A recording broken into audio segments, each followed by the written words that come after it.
안녕하세요.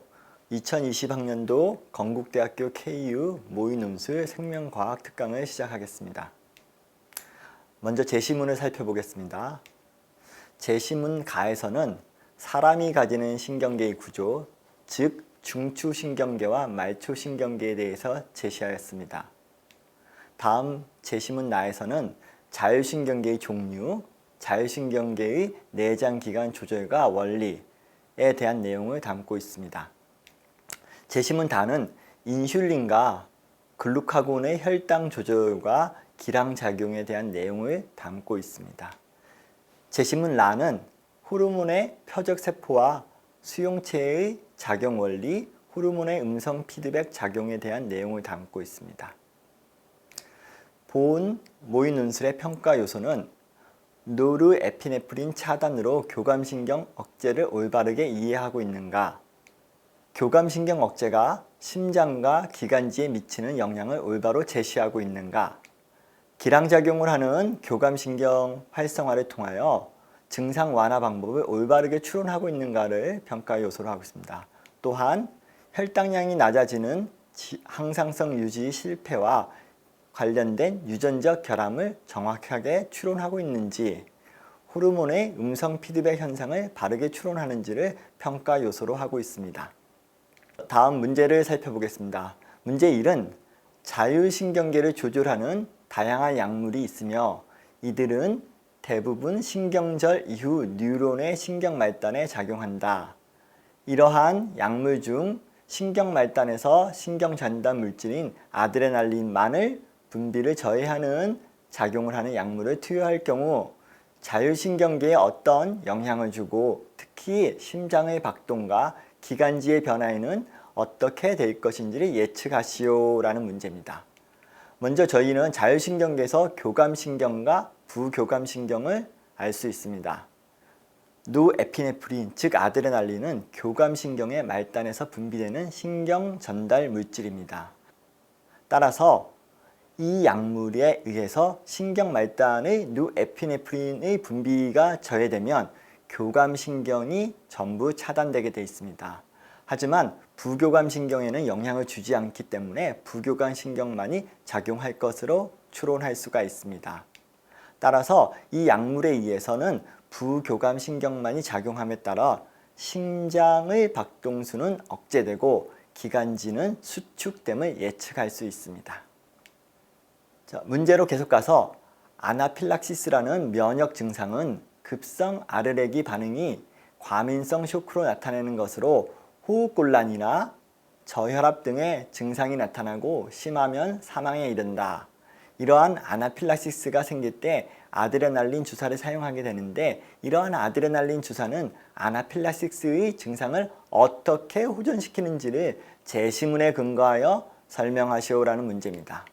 자, 아나필락시스에 나타나는 증상에 대처하기 위해서는 호흡곤란의 경우 기관지를 확장하고 저혈압이 생기기 때문에 혈압을 높여 주어야 합니다.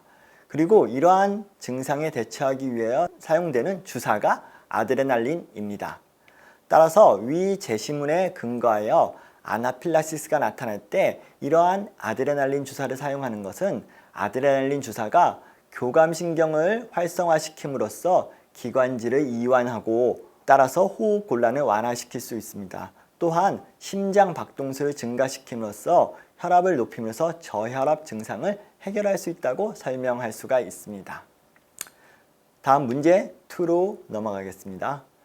최근 유전공학 기술은 특정한 유전자의 발현을 특정 세포에서만 억제할 수 있으며 이렇게 제작된 실험용 생지를 조건부 넉아웃 생지라고 한다. 당뇨병을 연구하기 위하여 간세포에서만 특정 유전자의 발현이 억제되도록 제작된 조건부 녹아웃 생지가 있다. 자, 우리는 간세포에서만 특정하게 유전자가 발현이 억제되는 조건부 녹아웃지를 가지고 있습니다. 이 생지는 규칙적으로 일정하게 먹이를 주고 운동을 시키지 않으면 건강한 상태를 유지하며 먹이를 먹고 난 후 혈액 내의 포도당은 약간 상승한 후 떨어져 항상성 수준의 혈당량으로 돌아간다. 하지만 이 생쥐에게 먹이를 주지 않고 운동만을 시키면 혈액 내의 포도당은 위험한 수준으로 떨어지고 만다. 이 생지가 가질 수 있는 간세포에서 나타나는 유전적 문제점은 무엇인지 제시문에 근거하여 추론하고가 첫 번째 질문이었습니다. 자, 여기서 우리는 혈당량의 항상성을 조절하기 위한 조건부 나가우 생지가 있는데, 이 조건부 나가우 생지는 혈당량이 높은 경우, 즉 일정하게 먹이를 주고 운동을 시키지 않는 경우를 얘기할 수가 있는데, 이때는 인슐린이 방출되어 간세포에 작용함으로써 혈당량을 정상적으로 낮춰줌으로써 항상성을 유지할 수 있습니다.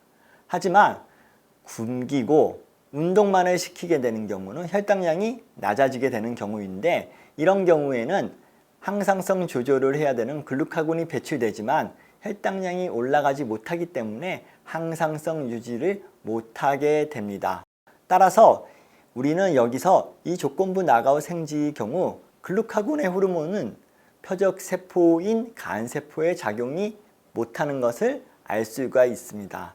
따라서 앞 제시문에 소개한 호르몬이 작용하는 수용체에 문제점이 있을 것으로 추론할 수가 있고, 따라서 이 조건부 노가웃의 생지의 경우는 표적세포에 존재하는 글루카곤 호르몬에 대한 수용체의 발현이 억제된 것으로 추론할 수가 있습니다. 계속해서 문제를 읽게 되면은 굶기고 운동만 시킬 때의 혈중 인슐린과 글루카곤의 양은 어떻게 변화될지 예측하시오. 단 이 생지의 에프네프린과 당지 코티코코이드 호르몬에 의한 혈당량 조절 기능은 영향이 없다라고 했습니다. 자, 혈당량을 조절하고 기량작용하는 호르몬인 인슐린과 글루카곤은 혈액 내 포도당이 낮을 경우 음성 피드백 작동을 합니다. 따라서 이 경우 혈당량이 낮아지므로 음성 피드백 작용에 의해서 이자의 알파세포에서 글루카곤이 지속적으로 계속 분비하게 됩니다. 자, 이렇게 계속 분비된 글루카곤은 혈중에서 그 양이 많아지면서 혈중 글루카곤 양이 매우 높게 유지되는 것을 우리는 예측할 수가 있습니다. 하지만 인슐린의 경우에는 혈당량이 낮기 때문에 음성 피드백 작용이 작동하지가 않습니다. 그래서 인슐린의 경우는 인슐린의 혈액중 양은 변화가 없거나 낮게 될 것으로 추론할 수가 있습니다.